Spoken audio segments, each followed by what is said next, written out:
El padre de la novia me humilló frente a 184 invitados en la cena de ensayo de mi propio hijo. Levantó su copa y me llamó el último peldaño, no lo suficientemente bueno para unirme a su familia. Todo el club de campo comenzó a reír. Tomé mi caja de madera, me levanté y salí sin decir una palabra. Mi hijo se quitó el pin de oro de su familia y me siguió afuera. Fue entonces cuando contesté mi teléfono y dije, inícialo. Fui invitado a la cena de ensayo de mi propio hijo como un acompañante más, una ayuda familiar no remunerada. Eso estaba impreso en la pequeña tarjeta de lugar de color crema frente a mi plato, justo debajo de mi nombre, como si alguien hubiera tomado una pluma mojada en desprecio y la hubiera firmado en nombre de toda la sala. La cena se celebró en el Overlook Crest Club, en las afueras de Asheville, Carolina del Norte, en una cresta donde a la gente rica le gusta mirar hacia las montañas y llamarlo humildad. Había 184 invitados esa noche de viernes. Abogados, cirujanos, hombres de bienes raíces, un senador estatal con dientes demasiado blancos para ser de fiar, y el tipo de mujeres que pueden mirar tus zapatos y conocer toda tu categoría fiscal antes de que digas hola. Me sentaron en una mesa plegable lateral cerca del guardarropa, entre un joven aparcacoches que comía pastillas de menta y una pila de programas adicionales atados con una cinta. No cerca de mi hijo, no cerca de la familia de la novia, ni siquiera cerca de los otros padres. Me dije a mí mismo que debía haber un error. Un hombre se dice muchas cosas cuando intenta no avergonzar a su hijo. Mi nombre es Raymond Whitaker. Tengo 67 años. Crié a mi hijo Caleb solo desde que tenía 6 años. Su madre, Ellen, murió un martes lluvioso de marzo. Y después de eso, cada almuerzo escolar, cada fiebre, cada cadena de bicicleta rota, cada factura de matrícula atrasada, cada solitaria mañana de Navidad cayó en mis manos. No fui un padre perfecto. Ningún hombre lo es. Pero estuve allí. Y esa noche, en la cena de ensayo del niño que había llevado a cuestas durante la mitad de mi vida, me senté bajo una rejilla de ventilación que soplaba aire frío sobre mis hombros, sosteniendo una pequeña caja de madera que le había hecho en mi garaje. Dentro de esa caja estaba el anillo de bodas de su madre. Lo había pulido hasta que me dolieron los dedos. Iba a dárselo después del postre. Entonces Preston Vale se levantó. Preston Vale era el padre de la novia. 62 años. Gemelos de plata, corbata amarilla, piel bronceada del color del dinero que nunca había trabajado al aire libre. Era dueño de partes de la mitad de los restaurantes del centro de Asheville, o al menos eso era lo que le gustaba que la gente creyera. Tenía una voz hecha para micrófonos y amenazas. Golpeó su cuchara contra su copa. La sala se silenció. Sonrió primero a su hija, Caroline, luego a mi hijo, y finalmente, lentamente, a mí. Y hermanos y hermanas, hay un cierto tipo de sonrisa que te hace saber que el cuchillo fue afilado mucho antes de la cena. Quiero darles la bienvenida a todos, dijo Preston, a una celebración de familias que se unen. La gente aplaudió. Luego miró la tarjeta en su mano y dijo, algunas familias traen tradición, otras traen influencia, otras traen oportunidad. Hizo una pausa. Luego levantó su copa ligeramente en mi dirección. Y algunas, dijo, traen una caja de herramientas y una buena actitud. Unas pocas personas se rieron entre dientes. No me moví. Preston continuó. Ahora, no lo digo como un insulto. Toda familia necesita a alguien práctico. Alguien que arregle una bisagra suelta, cargue una caja, desatasque un fregadero cuando los del catering entran en pánico. Las risas se convirtieron en carcajadas. Mi hijo estaba sentado en la mesa principal junto a Caroline. Su rostro se tensó, pero no se levantó. Caroline se inclinó hacia él y le susurró algo. Su hermano Bennett levantó su teléfono lo suficiente como para grabarme sin fingir lo contrario. Preston extendió las manos como un predicador. Caleb, estamos encantados de darte la bienvenida a un mundo donde las puertas se abren por los nombres, no por los callos. Y Raymond, bueno, me miró directamente, apreciamos tu contribución. Toda escalera necesita un peldaño inferior.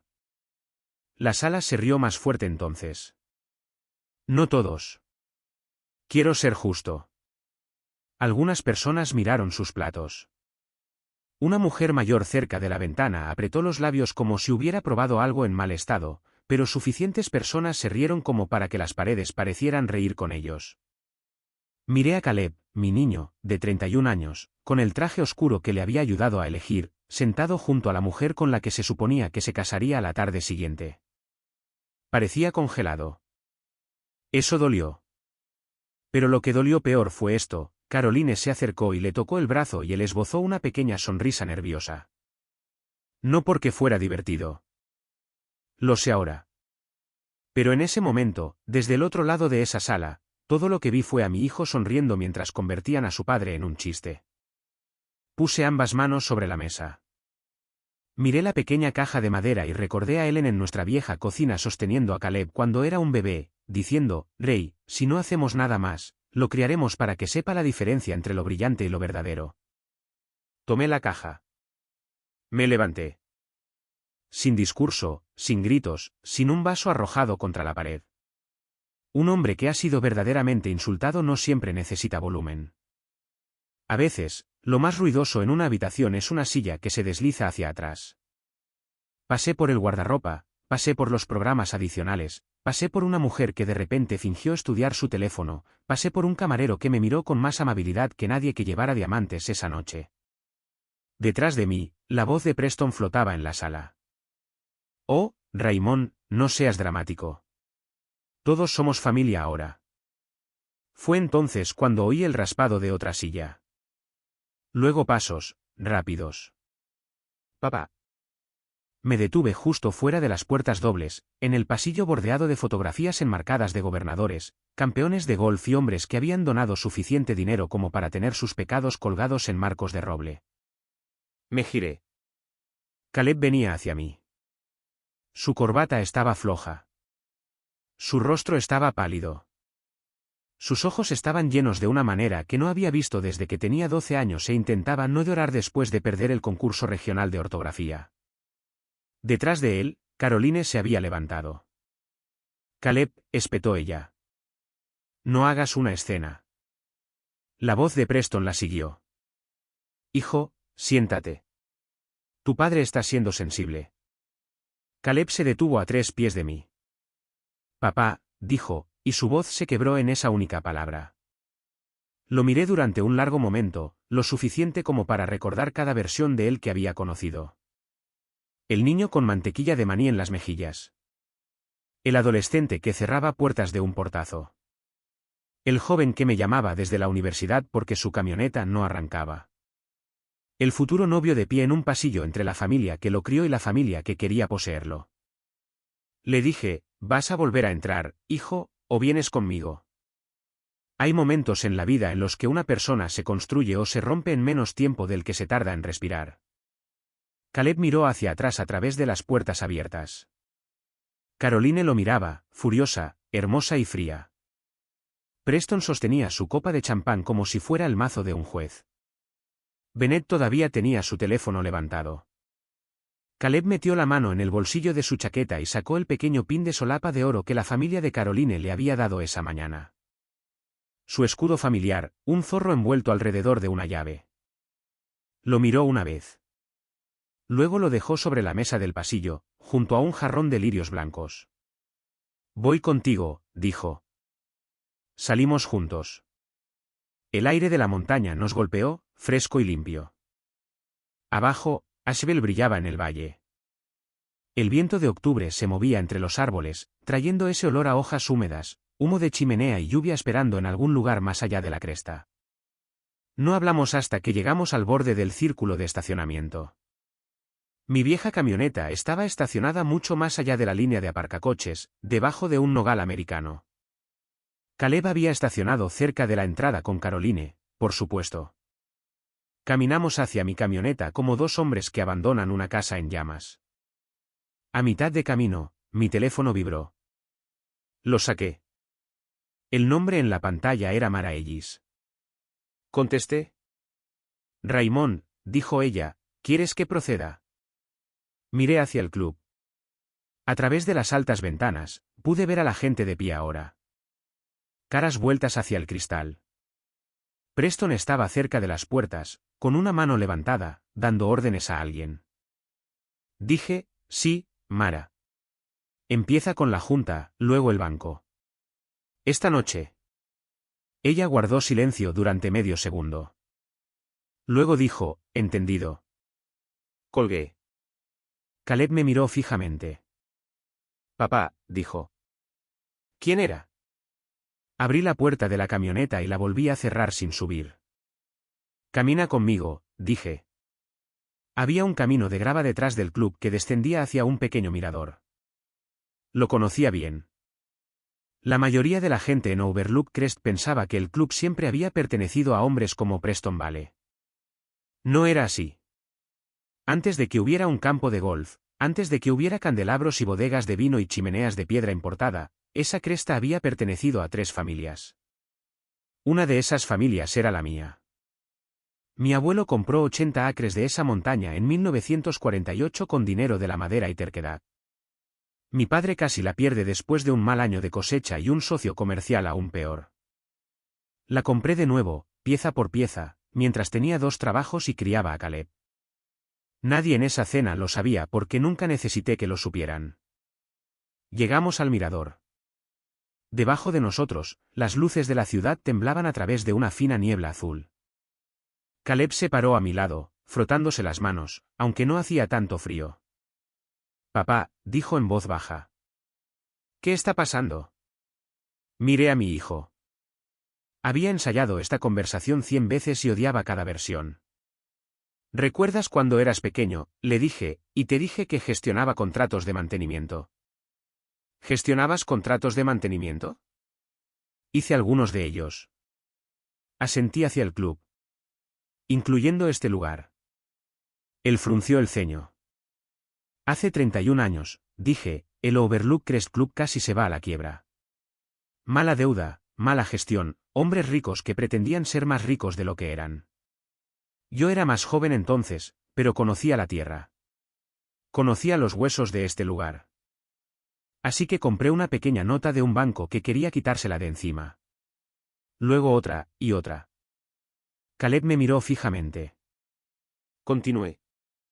Con el tiempo, a través de Whitaker Ridge Holdings, me convertí en el propietario mayoritario del terreno debajo de este club, la carretera de servicio, la parcela de estacionamiento oeste y los antiguos derechos de manantial que alimentan el sistema de riego.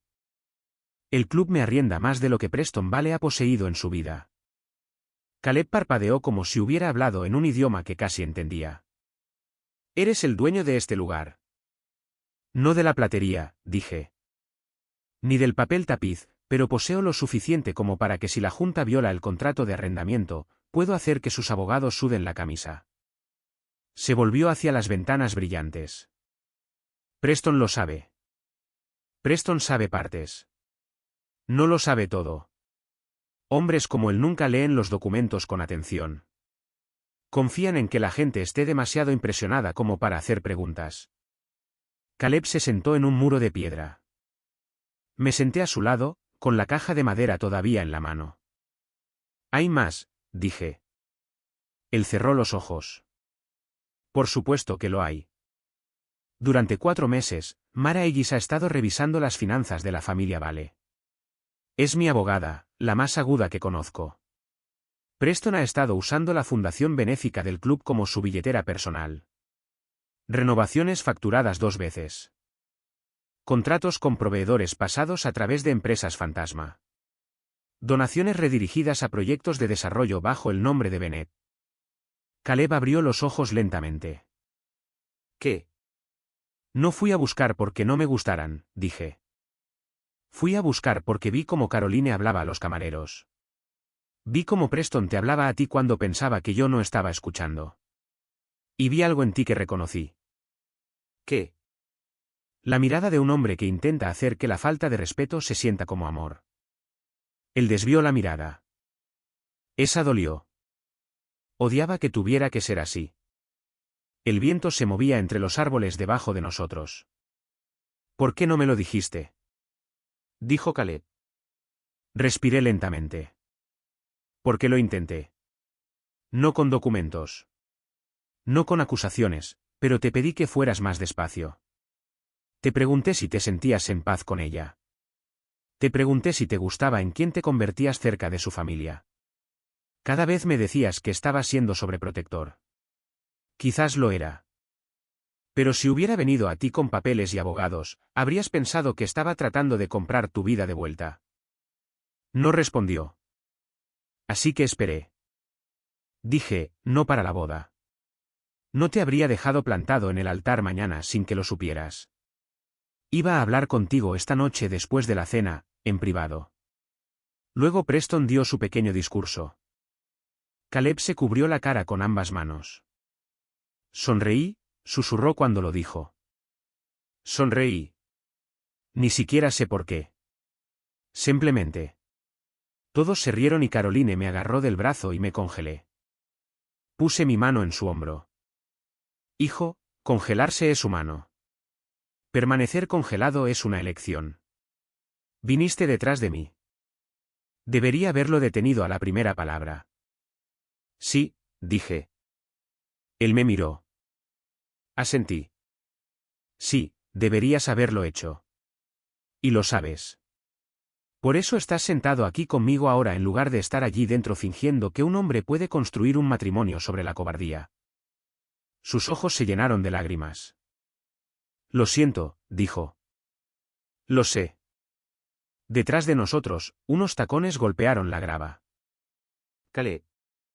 La voz de Caroline cortó el aire como el crujido de un cristal.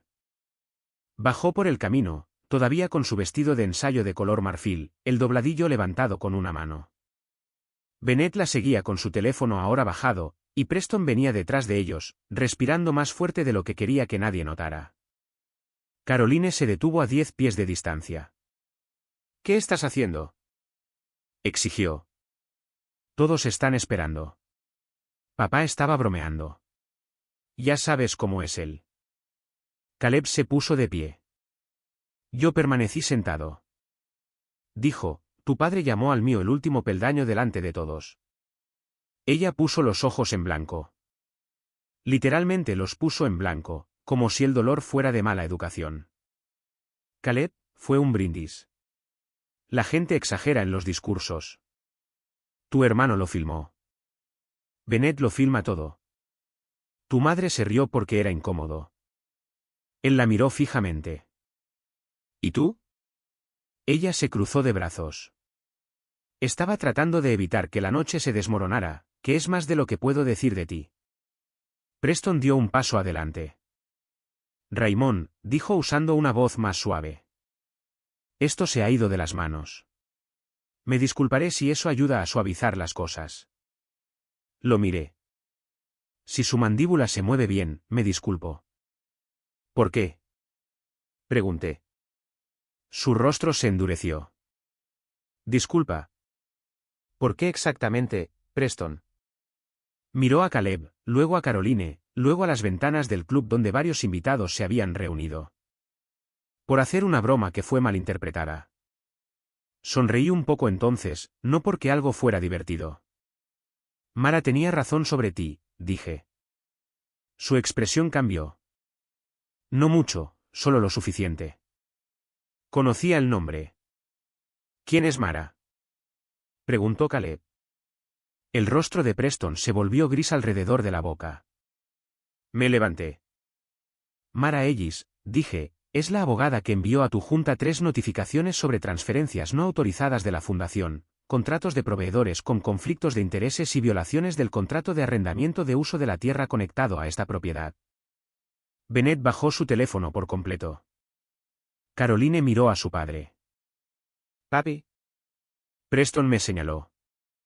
No querrás hacer esto. Esa frase le dijo a Caleb más de lo que cualquier documento podría haberle dicho. Miré a mi hijo. Esa es la voz que usa la gente cuando sabe que la verdad no está de su lado. Preston se acercó más. Raymond, escúchame. Lo que sea que creas que tienes, podemos discutirlo como caballeros. Caballeros, dije, tenías un micrófono hace 10 minutos. Él tragó saliva. Saqué mi teléfono de nuevo. Esta vez lo puse en altavoz. Mara contestó de inmediato. Sí, Mara, dije. ¿Quién está en la línea? El presidente de la junta del club, 2 fideicomisarios de la fundación, el abogado del First Carolina Bank y nuestro contador forense. Todavía no he añadido al investigador del condado. Esperando su confirmación. Preston susurró, Raymond. Lo miré. Hay hombres que confunden el silencio con la debilidad porque el silencio es el único lenguaje que nunca aprendieron a respetar. Añádelo, dije. Mara dijo, hecho. Caroline me miró como si me hubiera convertido en otra persona. Pero no lo había hecho. Esa era la parte que nunca entendieron. Yo era el mismo hombre que reparaba las tuberías del club a medianoche para que su gala no se inundara. El mismo hombre que cambiaba las vendas de Caleb después de que se cayera de la bicicleta. El mismo hombre que se sentó junto a Ellen mientras el cáncer le quitaba el peso de las manos. El mismo hombre que compró la tierra bajo sus botas y nunca necesitó presumir de ello. El dinero no me había cambiado. Solo había hecho que ciertos hombres fueran descuidados a mi alrededor. Preston dio otro paso y luego se detuvo cuando Caleb se interpuso entre nosotros. No lo hagas, dijo mi hijo. Fue una sola palabra, pero escuché al niño que había criado dentro de ella. Los ojos de Preston se dirigieron hacia él. Estás cometiendo un error. Caleb dijo, no, señor. Casi cometó uno mañana. La boca de Caroline se abrió. ¿Hablas en serio? Dijo. ¿Vas a tirar por la borda nuestra boda porque tu padre se sintió avergonzado? Caleb se volvió hacia ella. No, dijo. Estoy cancelando la boda porque cuando mi padre fue humillado, te preocupaste más por la sala que por el hombre. Ella lo miró fijamente. Luego dijo la frase que acabó con cualquier pequeña posibilidad que quedaba. ¿Tienes idea de lo que te costará alejarte de mi familia? Caleb me miró y luego volvió a mirarla a ella. Sí, dijo. Y finalmente entiendo lo que me costaría quedarme. Nadie habló después de eso. Por una vez, ni siquiera Preston Vale tenía una actuación preparada. Volvimos a mi camioneta, Caleb y yo. Esta vez, no miró hacia atrás. No cuando Caroline gritó su nombre. No cuando Bennett maldijo en voz baja. No cuando Preston comenzó a gritar sobre abogados, reputación y futuros arruinados. Cuando llegamos al nogal americano, un sedán negro entró en el estacionamiento. Mara Ellis salió con un abrigo oscuro, su cabello plateado recogido, una carpeta de cuero bajo el brazo. Había conducido desde Charlotte más rápido de lo que cualquier persona cuerda debería. Asintió a Caleb. Señor Whitaker, me dijo, la Junta ha votado suspender a Preston en espera de una revisión. El abogado del banco congelará el préstamo para el desarrollo a medianoche. Los fideicomisarios de la fundación solicitaron los archivos. Se los envié. Caleb se apoyó en la camioneta como si sus rodillas finalmente hubieran recordado la gravedad. Tan rápido, dijo. Mara lo miró con gentileza. No, dijo. No rápido. Su padre ha sido paciente durante mucho tiempo. Llevé a Caleb a casa con la calefacción encendida y la radio apagada. Mi casa estaba en las afueras de Black Mountain, por un camino donde los árboles se inclinaban lo suficiente como para guardar secretos. No era impresionante desde la carretera. Revestimiento blanco, contraventanas verdes, tablas del porche que tenía la intención de volver a pintar cada primavera y nunca lo hacía. Ellen había plantado hortensias a lo largo de la cerca, e incluso en octubre las flores secas conservaban un poco de color, como cartas viejas. Caleb se quedó en el jardín mirando la casa. Pensé que tenías problemas de dinero después de que mamá muriera, dijo. Tenía problemas de duelo, dije. Es diferente. Entramos. Hice café porque eso es lo que hago cuando la vida se rompe. Algunos hombres rezan primero. Algunos sirven whisky. Yo hago café lo suficientemente fuerte como para responder. Caleb se sentó en la mesa de la cocina donde había hecho los deberes, comido cereales, llorado por chicas y una vez anunció a los 17 años que se mudaría a Nashville para convertirse en compositor hasta que aprendió que 3 acordes de guitarra no hacen una carrera. Puse la caja de madera frente a él. Traje esto para esta noche, dije. La abrió. El anillo de su madre yacía dentro, sobre un paño azul oscuro. Durante mucho tiempo, no lo tocó. Ella quería que lo tuvieras cuando te casaras con alguien amable, dije. Sus lágrimas llegaron entonces, silenciosas al principio, luego fuertes. Se inclinó sobre esa caja como un niño pequeño sobre una rodilla raspada, y puse mi mano en la nuca de su cuello como lo hacía cuando era pequeño. No me lo merezco, dijo. Quizás no esta noche, dije. Pero algún día, si aprendes de esta noche, podrías. Se rió entre lágrimas porque se supone que los padres deben ser amables, no deshonestos. Nos sentamos allí hasta después de la medianoche. Me contó cosas que le había dado demasiada vergüenza decir antes. Como Caroline corregía su forma de hablar delante de sus amigos. Como Preston le ofreció un trabajo pero lo llamó un camino hacia arriba. Como Bennett bromeaba diciendo que Caleb era un proyecto de restauración. Como cada insulto había venido envuelto en una oportunidad y que fácil era confundir ser pulido con ser amado. Escuché. Esa es otra cosa que hacen los padres. Escuchamos cuando el daño finalmente encuentra palabras. 3 semanas después, el compromiso se deshizo legalmente. Los depósitos de la boda se perdieron. Preston intentó darle la vuelta a la historia. Por supuesto, hombres como él siempre creen que la primera versión contada lo suficientemente alto se convierte en verdad. Pero luego salieron a la luz los registros de la fundación, luego las facturas de los proveedores, luego las empresas fantasma, luego el banco reclamó un préstamo para el desarrollo de un proyecto de condominios de lujo que Preston había estado utilizando para cubrir pérdidas anteriores.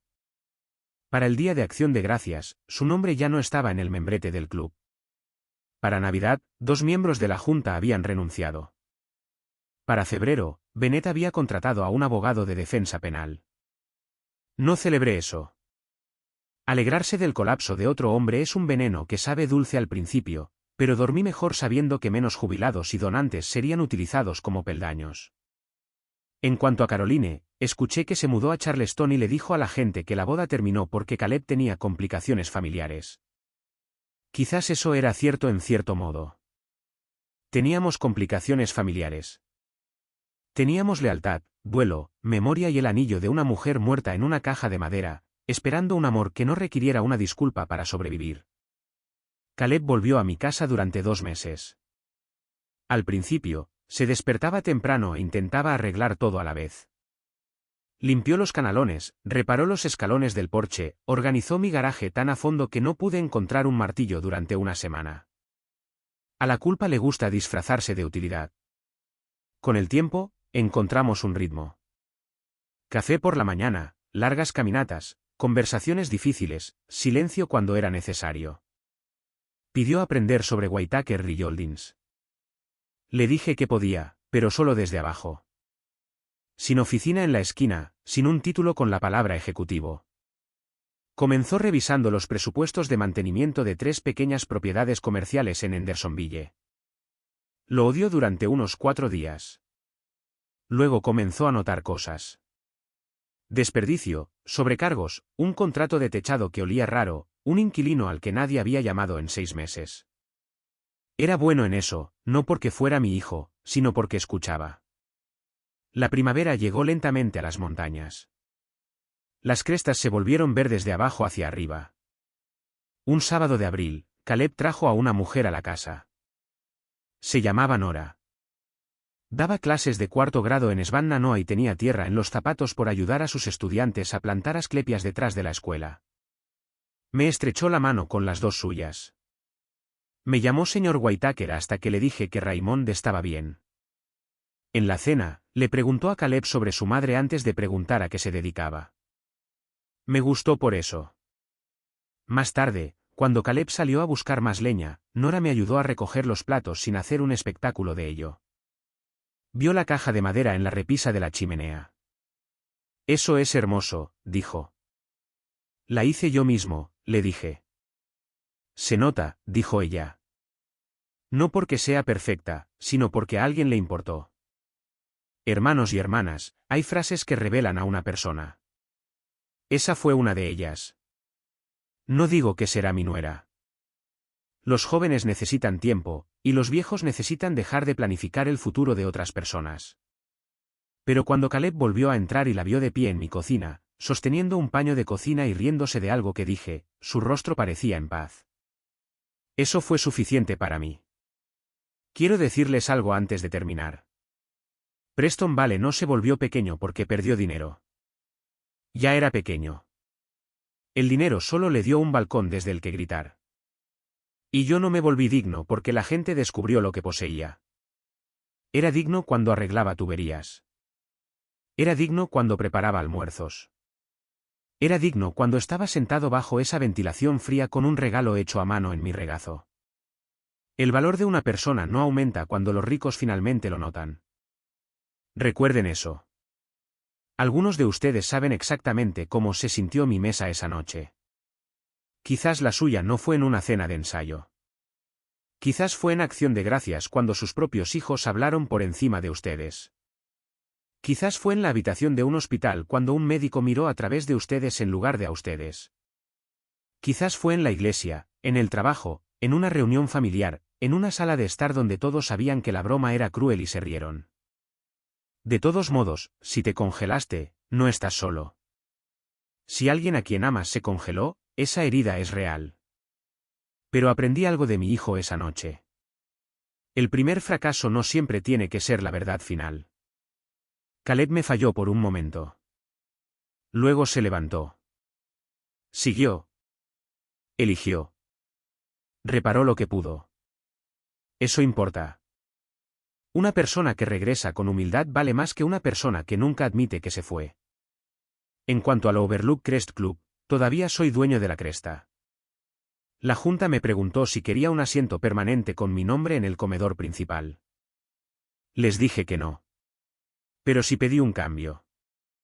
Ya no hay una mesa lateral junto al guardarropa. Ningún invitado, ningún trabajador, ningún padre anciano con una chaqueta gastada se sentará allí de nuevo bajo esa ventilación fría preguntándose si cuenta. El mes pasado, Caleb y yo caminamos por la cresta al atardecer. El cielo estaba rosado sobre la cordillera azul y el viento olía a lluvia y agujas de pino. Me preguntó si me arrepentía de haber esperado hasta esa noche. Pensé en mentir porque a los padres les gusta parecer seguros, pero le dije la verdad. Sí, dije, y no. Lamento el dolor. No lamento haberte visto cruzar esa puerta. Él asintió. Luego dijo, no me fui por lo que tenías. Lo sé. Me fui porque eres mi papá. Tuve que apartar la mirada. Y un hombre puede sobrevivir a una sala llena de risas. Pero a veces, una frase honesta de tu hijo te romperá por completo. Así que dime, amigo, ¿qué habrías hecho? Escribe un 1 si te hubieras ido en silencio. Escribe un 2 si hubieras confrontado a Preston delante de todos.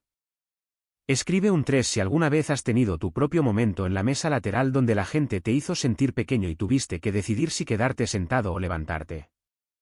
Y dime desde dónde estás viendo esto. Dime la hora donde estás. Leo esos comentarios porque me recuerdan algo que no entendí completamente hasta tarde en la vida. Hay gente buena en todas partes.